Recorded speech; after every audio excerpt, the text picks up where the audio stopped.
Exactly. Thank you so much. And thanks for being understanding, Cassie.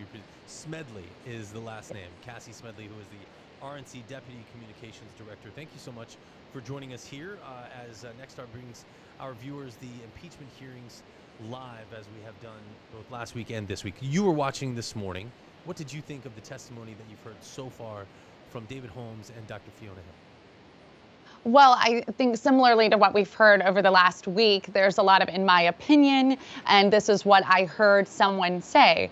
But what counts most is, what does the court of public opinion think? So much of this hinges on getting the American people to buy into the narrative that Democrats are trying to write here. And what we've seen in just the last week is that viewership has plummeted. Fewer people are watching the impeachment proceedings than watched Comey or Mueller hearings. And in polling, there's been 3 polls in just the last 24 hours that show by wide margins people are stepping away from this idea that they think the president should be impeached. I mean, just over last week, there was one poll that showed a 10-point jump in the number of people who do not believe he should be impeached.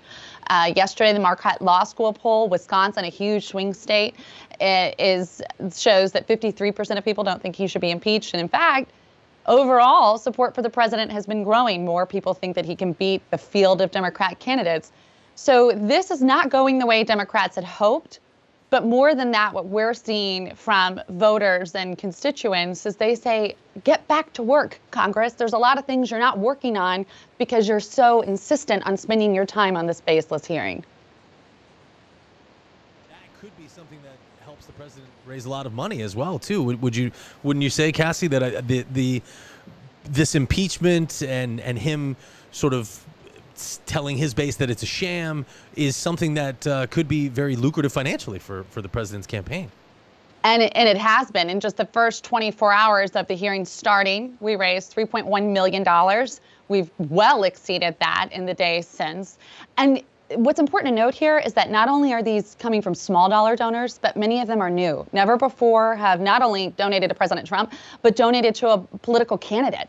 Many of them we're seeing are registered Democrats or unaffiliated voters.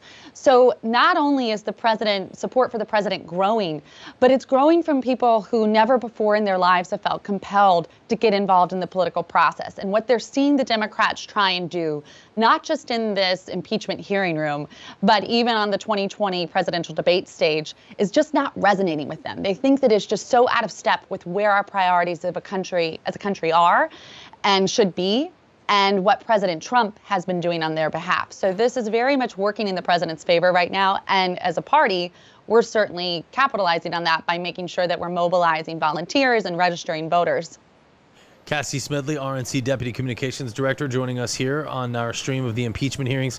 Cassie, that's interesting. How do you know that? How does the campaign know these people? A lot of these people are first-time donors. Well, we've spent about $300 million on data on our data project since about 2012. So we've got a lot of information on voters. And what we use that information for is to say what matters most to you, so that when we're sending you that email or engaging with you on social media, which of course is a very normal course of correspondence these days, that we're talking to you in a way that resonates with you. And the president, of course, is a big part of that. He is on social media all the time, as everyone knows, and he too is very interested in where voters are. And it's interesting, the polls have not changed. For a long time, we've seen that there's very little appetite for impeachment. Frankly, there's very little appetite for these investigations that Democrats have been holding since President Trump was elected.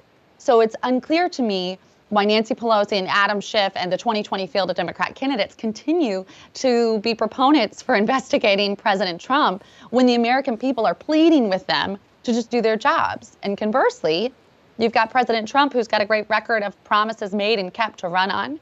And that's evident in the results that we see with economic enthusiasm, another record high with the Dow Jones this week, wages going up, unemployment at record lows, all of those things juxtaposed against the Democrats who are just fighting President Trump at all costs, spell really good things for President Trump and Republicans as we head into November 2020. Cassie, I want to ask you about one of the things that Dr. Fiona Hill talked about this morning in her testimony. She hit upon this Ukraine narrative that Russia is putting forward, that Ukraine tried to interfere in the election as well as Russia.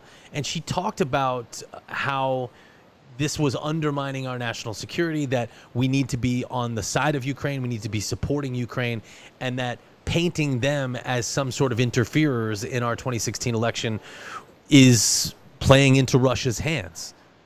Well, there's been a long narrative throughout this entire process about how Ukraine has been a corrupt country, and President Zelensky was trying to prove, I mean, his entire campaign was based on proving that there's a new day, this is a new corner to turn in Ukraine, and that the days of corruption are behind them. And that was a big part of this whole conversation that we've been having. But when you look, too, at where the United States is in terms of our partnership with Ukraine and how we value them as an ally, President Trump's administration has delivered lethal aid to Ukraine 3 times, something that Ukraine was begging for under the Obama administration. In fact, we just posted a tweet about how the president of Ukraine spoke at a joint session of the United States Congress saying, don't send us more blankets. We need lethal aid. And they wouldn't do it. And President Trump's administration did do that. So I think you're showing that while President Trump wants to make sure that what we're sending to them is helpful and is doing right by the taxpayer dollar, we certainly have been a very strong friend and ally to Ukraine in a way that, and as they well have acknowledged and many witnesses this week have acknowledged, in a way that the Obama administration simply was not. But and I'm going to ask you simply, though, Cassie Smedile joining us from the RNC, the Deputy Communications Director. Cassie, does the president believe that Russia was responsible for meddling in the 2016 election and not Ukraine? I can't speak to any of that. That's not, we look at where voters are. This is a court of public opinion. You're going to have to find some other person or official that can speak about policy and where the president and the White House and all of that is. But what we look at in terms of where voters are, they're not buying what the Democrats are trying to sell. And they really, really wish that the Democrats would join the president in getting back to working for the American people, whether that's ratifying the USMCA, lowering prescription drug costs, making sure our troops are paid. These are all of the issues that are being tabled while the Democrats are pursuing yet another investigation, however baseless it may be. My apologies, Cassie. You're right, and I know you're not trying to avoid that question. That was really just better directed at a White House representative. So I appreciate you you pointing that out. Let's get to something that should be in your wheelhouse, which I'm glad you brought up.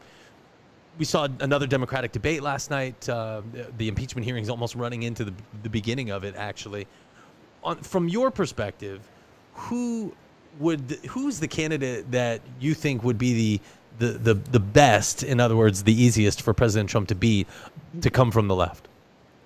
Well, of course, we always say we feel very strong about our chances against any of them, especially when you're looking, I think the traditional thought is somebody like a Bernie Sanders or Elizabeth Warren, who has been so far to the left for their entire careers. That's really hard for the American people to swallow, people who just espouse those far left positions. But in this field of candidates, fill in the blank on fill in the blank policy, they all have far left positions. And when you juxtapose that against what President Trump has been able to do in just 3 years with these pro-growth policies that have empowered the American people to take hold of their lives and do with them what they will, and you see these great results that have come from that, it's really hard for the Democrats to convince a majority of Americans that we should take a 180 and do the exact opposite and risk going backwards on all of this great success that we've been having. Curious what you thought about, to your point, that it appears as though since Biden has been in the lead, and now it looks like from recent polls that Mayor Pete Buttigieg is sort of surging, at least in Iowa, according to a recent poll.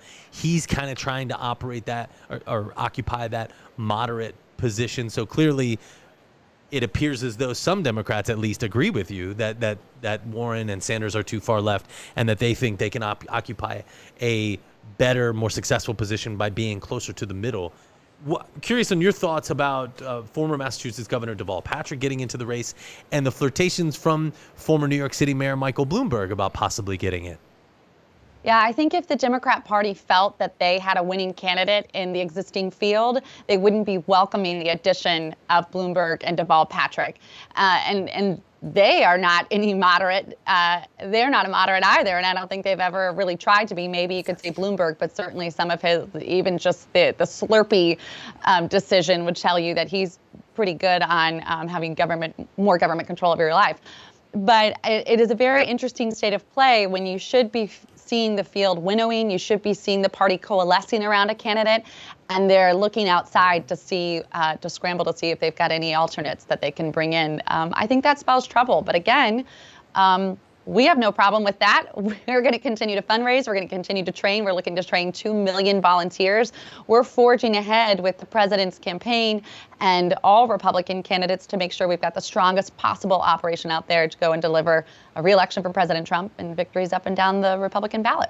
Cassie Smedile joining us, the RNC Deputy Communications Director. Very much appreciate your expertise. Cassie, one more question for you before I let you go.